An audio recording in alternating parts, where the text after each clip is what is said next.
बिस्मिल्लाहिर्रहमानिर्रहीम। अस्सलाम वालेकुम नाज़रीन, मैं हूं फैयाज़ राजा और आप देख रहे हैं आपका अपना यूट्यूब चैनल। दोस्तों, वफाकी हुकूमत इस्लामाबाद में इंतहाई अहम तरीन और बहुत बड़ी डेवलपमेंट और पाकिस्तान तहरीक इंसाफ के सरबराह इमरान खान की जानिब से डील से इनकार के बाद सियासी लैंडस्केप अदालती महाज के ऊपर अहम तरीन और बड़ी तब्दीली। इद्दत नका केस में इमरान खान और बुशरा बीबी की सज़ा मुअत्तल ना हो सकी। क्या मामला है? 2017 में पाकिस्तानी सियासत में कतरी शहजादे का बड़ा नाम हुआ और मरियम नवाज के वज़ीर आला पंजाब बनने के बाद इस वक्त पाकिस्तान में सऊदी शहजादे की गूंज है। किस कॉन्टेक्स्ट के अंदर अहम तरीन शख्सियत पाकिस्तान का दौरा करने जा रही है? ज़राए का यह दावा है कि सऊदी शहजादा मरियम नवाज और शरीफ ख़ानदान की ख्वाहिश पर आ रहा है पाकिस्तान। और बदलते तनाजुर में मरियम नवाज की एक वीडियो भी सामने आई जो कि ये बताती है कि किस हद तक शर्मनाक किरदार रहा इक़्तिदार हासिल करने के लिए और मरियम नवाज वज़ीर आला पंजाब बनने के लिए कैसे और किस तरह से क्या क्या हरबे उन्होंने इस्तेमाल किए कि जिसके ऊपर इस वक्त शरीफ ख़ानदान मुंह छुपाने पर मजबूर। और नवाज शरीफ लंबा अरसा गुजरने के बाद, इलेक्शन के बाद काफ़ी दिनों से वो नज़र नहीं आ रहे, कहाँ गायब हैं, क्यों शर्मिंदा हैं, क्या वजूहात हैं, वो भी जनाब रखेंगे आपके सामने। सूरत हाल अब इस वक्त कुछ यूँ है कि आज एक्सपेक्ट किया जा रहा था कि इमरान खान और बुशरा बीबी की जो सज़ा है इद्दत निकाह केस के अंदर वो हो जाएगी मुअत्तल, लेकिन वो मुअत्तल ना हो सकी। उसका बैकग्राउंड पहले हम आपके सामने रखेंगे। और जो पाकिस्तान तहरीक इंसाफ के अहम तरीन रहनुमा है रऊफ़ हसन तर्जुमान, उन्होंने एक प्रेस कॉन्फ्रेंस भी की। इत्तलात ये भी हैं कि चीफ जस्टिस काजी फ़ैज़ ईसा साहब ने अपना हिस्सा मांग लिया है। हिस्सा बकदर जुस्सा कैसे और क्यों कर किस तरह से फैसिलिटेटर का किरदार अदा किया गया, अदालतों की जानिब से सहूलतकारी की गई और इसके बदले में अब क्या कुछ दिया जा रहा है, वो तफसीलात भी रखते हैं आपके सामने।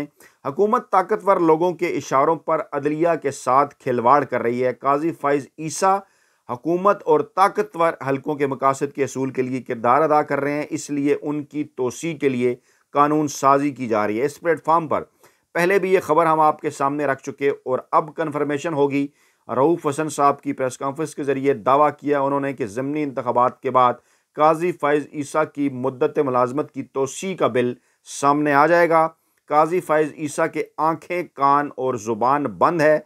पाकिस्तान में दो इदारे एक दूसरे के ख़िलाफ़ बरसरे बेकार हैं। हमारे वर्कर्स को पुलिस ने उठाया, एजेंसियों के हवाले किया गया। इस वक्त किसी इदारे को कानून की खिलाफ वर्जी नज़र नहीं आई।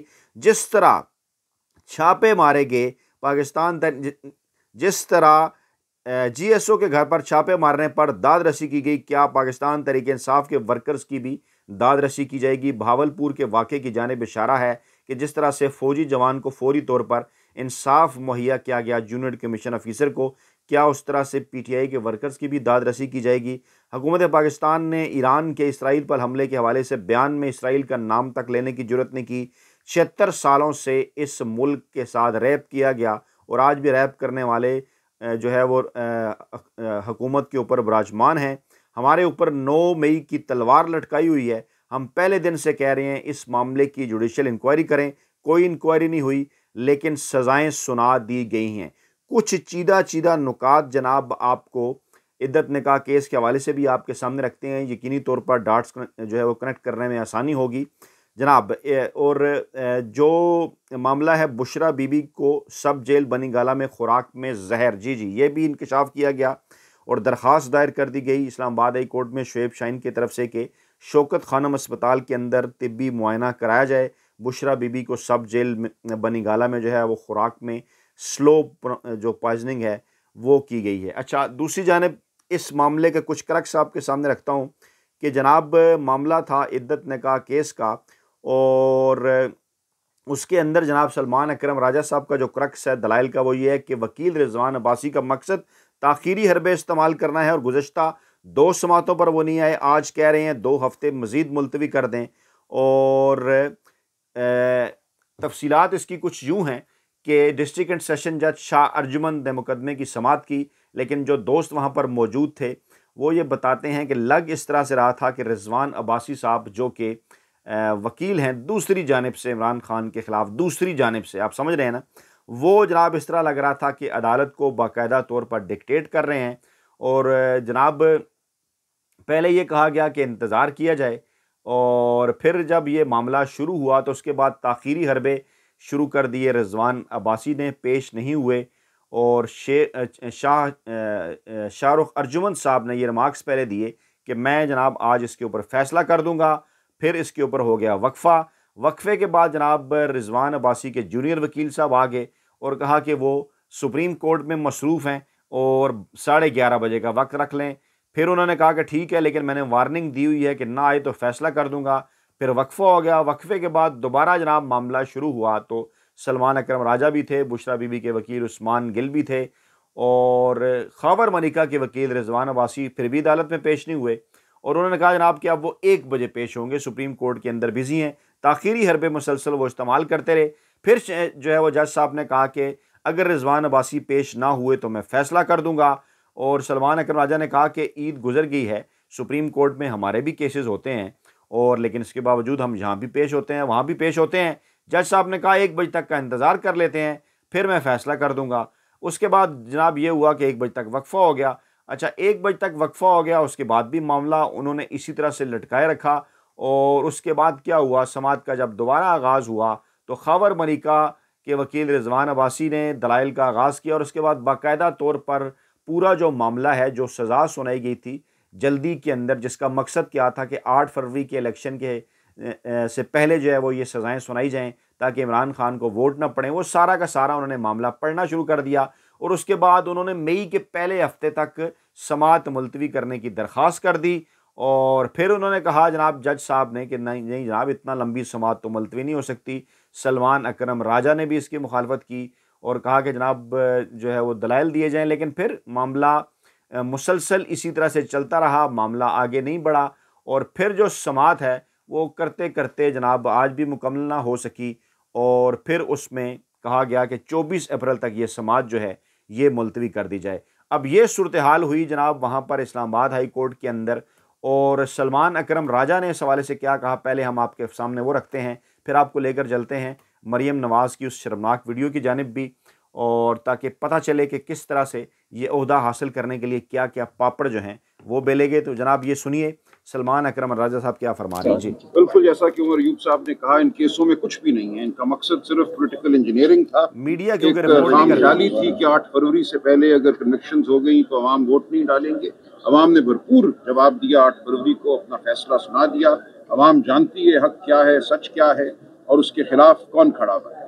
तो हम इंशाल्लाह 1 बजे फिर हाजिर होंगे। कानून के मुताबिक, आइन के मुताबिक बहस हम कर चुके हैं। मजीद मावनत अदालत को दरकार होगी तो वो फराम करेंगे, और हम तवक्को करते हैं कि अब इस मुल्क में बिल आखिर कानून का बोलबाला होगा। जो 6 जज साहिबान ने इस्लामाबाद हाई कोर्ट के कहा, उससे हम सब का ज़मीर जो है वो मैं समझता हूँ अब झंझोड़ना उनका मकसद भी था, और वो हो चुका है मकसद हासिल।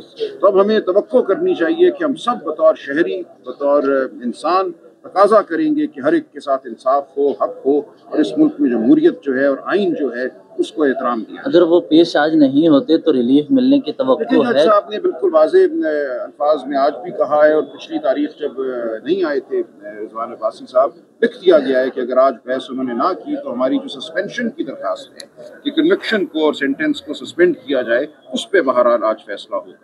तो ये ऐसा कहीं तो नहीं है जिस तरह नवाज शरीफ के लिए नैब को इस्तेमाल किया गया, इस तरह इस टीम को भी इस्तेमाल करके बैक डोर पे डील्स हो जाएं और उसके नतीजे में सज़ा मुअत्तल होनी थी, सज़ा मुअत्तल नहीं हो सकी। आज भी पिछली समाअत पर वाज़े कर दिया गया था कि कम से कम इस दफ़ा जो है वो सज़ा मुअत्तल कर दी जाएगी, लेकिन एक बार फिर जनाब वो टाइम हासिल करने में रिजवान अब्बासी साहब कामयाब रहे। और दोस्त जो वहाँ पर मौजूद थे, जो ये केस कवर कर रहे थे, वो ये बताते हैं कि बाकायदा तौर पर ऐसे लग रहा था कि वो तो जनाब अपनी तारीख जैसे रिजवान अब्बासी साहब देकर जा रहे हैं, और जज साहब वहाँ पर बिल्कुल जो है वो बेबस नज़र आ रहे थे। अच्छा, अब ये मामला यहाँ तक क्यों पहुँचा? क्योंकि मुमकिना तौर पर कोशिशें थीं डील करने की, और बार बार रवाबते किए गए इमरान खान साहब से। और क्योंकि जब ये नज़र आ रहा था कि जनाब इद्दत निकाह केस भी जो है, और इसी तरह से तोशा खाना रेफरेंस भी, बाकी मामलात भी, साइफ़र के मामलात भी, ये तमाम के तमाम क्योंकि होने जा रहे हैं ख़त्म अदालतों के अंदर से, इस दौरान जो है वो डील हासिल करने की कोशिशें की गई। और डील जब नहीं मिल सकी तो फिर जनाब मामले को लटका दिया गया। अब लेकर चलते हैं आपको मरियम नवाज साहिबा की उस वीडियो की जानिब से जो वज़ीर आला बनने से जितनी अनतक कोशिशें वज़ीर आला बनने के लिए उन्होंने की वो जनाब आपके सामने है, और हमेशा की तरह एक बार फिर उनका जो चेहरा है वो पाकिस्तानी अवाम के सामने हुआ है जो है वो बेनकाब। ये खुसूसी तौर पर हमने आपके लिए हासिल की है वीडियो, ज़रा देखिए, गौर से सुनिए क्या फरमा रही हैं। शहबाज शरीफ के वालिद साहब एक जाने माने बिजनेसमैन थे और बहुत फैला हुआ उनका कारोबार था। और झूठी मेरे वालिद का ताल्लुक एक गरीब किसान के घराने से था। सेंट्रल लंदन में प्रॉपर्टीज तो दूर की बात है, मेरी पाकिस्तान में भी कोई प्रॉपर्टी नहीं है। झूठी मेरी तकरीबन 1 अरब के तकरीबन कोई 90-95 करोड़ के असासे जो कि मैं डिक्लेयर्ड है। मेरी एक स्ट्रगल और मेरा अगर एक पर्सनल एम्बिशन होता ना कि मैंने यहाँ पहुँचना है तो उसमें फिर मैंने ये रास्ता नहीं अपनाया। झूठी एस्टेब्लिशमेंट से बात हो सकती है और आगे बढ़ने के लिए पीटीआई हुकूमत को घर भेजा जाए। झूठी सुप्रीम कोर्ट ऑफ पाकिस्तान के मुअज़्ज़िज़ जज कहते हैं कतरी खत बोगस है। कतरी खत के हवाले से बनाई गई कहानी खुद साख्ता है। मरियम नवाज ने कहा कि नवाज शरीफ के किसी नुमाइंदे ने आर्मी चीफ से मुलाकात नहीं की। झूठी मोहम्मद जुबैर साहब ने 2 मरतबा चीफ ऑफ आर्मी स्टाफ से मुलाकात की, एक दफ़ा अगस्त के आखिरी हफ्ते में और दूसरी मरतबा 7 सितंबर को उनकी चीफ ऑफ आर्मी स्टाफ से मुलाकात हुई जिसमें DGI भी मौजूद थे। आप जब कहते हैं कि मुस्लिम लीग नून या ऑपोजिशन इदारों को टारगेट करती है, मुस्लिम लीग या ऑपोजिशन को इदारों को टारगेट नहीं करती। झूठी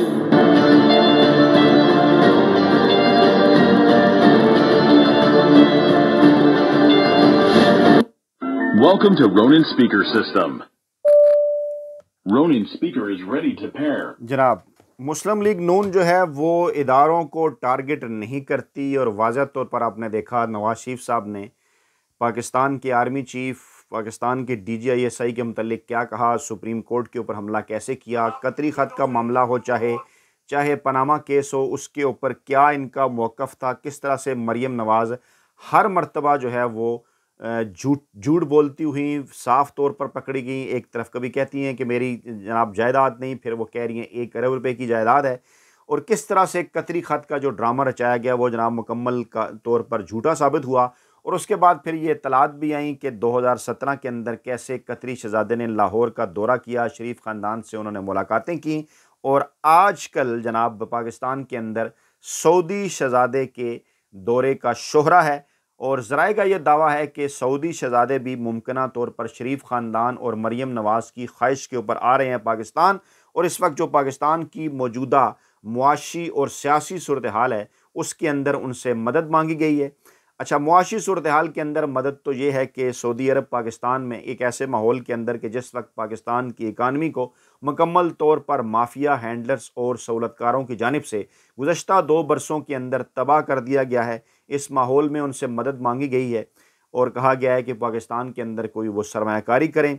दूसरी जानिब कुछ ज़राए ये भी दावा कर रहे हैं कि इससे पहले क्योंकि शहज़ादा मोहम्मद बिन सलमान से भी दरख्वास्त की जा चुकी कि वो इमरान खान से डील हासिल करने की कोशिश करें, और मुमकिना तौर पर ये जो सिस्टम है इसको आगे चलाने के लिए अगर ज़्यादा लंबा अरसा नहीं तो कम से कम 2-2.5 साल तक, यानी मिड टर्म इलेक्शन के ऊपर राज़ी किया जाए, 2-2.5 साल सिस्टम ये चलने दिया जाए, और इस हवाले से जो सऊदी अहम शख्सियत हैं वो अपना किरदार अदा करें। और इस हवाले से इस किस्म की भी इत्तलात हैं कि जनाब जो सऊदी शख्सियत हैं वो पाकिस्तान में सदर वज़ीर-ए-आज़म से मुलाकात करने के साथ साथ आर्मी चीफ से भी मुलाकात करेंगे, और उसके बाद पाकिस्तान तहरीक इंसाफ के कुछ अहम तरीन शख्सियात से भी उनकी जो मुलाकातें हैं वो मुतवक्को हैं, जो कि ऑफ द रिकॉर्ड हैं, और मुमकिना तौर पर इमरान खान को डील के ऊपर जो है वो राज़ी करने की कोशिशें सऊदी शख्सियत के आने के बाद जो है वो जो पहले से जारी हैं जनाब उनके अंदर आ जाएगी तेज़ी।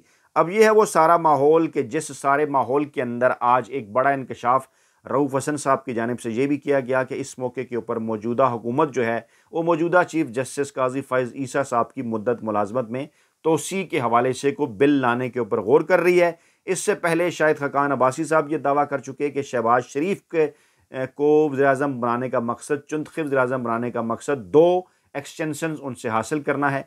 एक एक्सटेंशन मौजूदा चीफ जस्टिस काजी फ़ैज़ ईसा साहब की, और दूसरी मुमकिना तौर पर एक्सटेंशन आर्मी चीफ साहब की, जो कि अगले बरस जो है वो नवंबर के महीने में होनी है। अच्छा, उस वक्त तक कम से कम कोशिश ये है कि सारे सेटअप को जो है वो कायम रखा जाए, लेकिन ये मामला क्योंकि मुकम्मल तौर पर हो चुका है बेनकाब, अदालतें मज़ीद बोझ सहारने के लिए अब तैयार नज़र नहीं आ रही। पाकिस्तान तहरीक-ए-इंसाफ चली गई है अवामी तहरीक के अंदर और तहफ़्फ़ुज़ जो है वो तहरीक तहफ़्फ़ुज़ आईन पाकिस्तान का आगाज़ भी हो गया है। 6 रुकनी अपोजिशन जो है वो इत्तेहाद बन चुका और जलसों का शेड्यूल जारी हो चुका और आहिस्ता आहिस्ता एक बाकायदा तौर पर माहौल बनेगा पूरे मुल्क के अंदर। और अब इन सारी चीज़ों से बचने के लिए अब कुछ बैनुल-अक़वामी प्लेयर्स को भी शामिल किया जा रहा है। और इस मौके के ऊपर एक बार फिर माजी में जिस तरह से मरियम नवाज़ साहिबा ने किरदार अदा किया था अपने वालिद साहब को बचाने के लिए कतरी शहज़ादे के ज़रिए, मुमकिना तौर पर इत्तलात ये हैं कि इस मरतबा इस किस्म का कोई किरदार जो है वो सऊदी शहज़ादा भी अदा कर सकता है। अपना बहुत ख्याल रखिएगा, दुआओं में याद रखिएगा। नई वीडियो के साथ जल्द हाजिर होंगे। अल्लाह ने के बाद।